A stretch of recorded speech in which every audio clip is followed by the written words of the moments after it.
अर्थसंकल्पीय बजेट हे आपल्या अर्थमंत्री निर्मला सीतारामन मॅडम यांनी मांडलं आणि खऱ्या अर्थाने मोदीजींच्या नेतृत्वामध्ये केंद्र शासन जे विकसित भारत हा संकल्प घेऊन काम करत आहे त्याला एक त्या प्रगतीला गती देण्याचं काम या बजेटच्या माध्यमाने झालेलं आहे। याच्यामध्ये कोकणाला विशेष करून आणि महाराष्ट्राला एक चांगलं स्थान या बजेटमध्ये भेटलेलं आहे।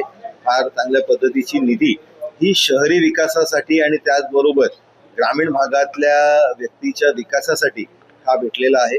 प्रत्येक 2 टायर 3 टायर सिटी डेव्हलपमेंटसाठी चांगल्या पद्धतीचा निधी हा केंद्र शासनाकडून उपलब्ध होणार आहे।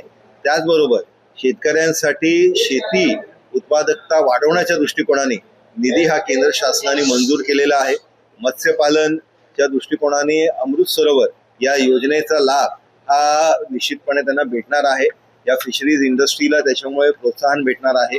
त्याचबरोबर आपल्या इकडचं मेट्रो असेल, त्याचबरोबर हाय स्पीड फ्रेट कॉरिडॉर असेल, त्याचबरोबर जलवाहतूक असेल, यालाही प्रोत्साहन देण्याचं काम खऱ्या अर्थाने या केंद्राच्या बजेटच्या माध्यमाने झालेलं आहे।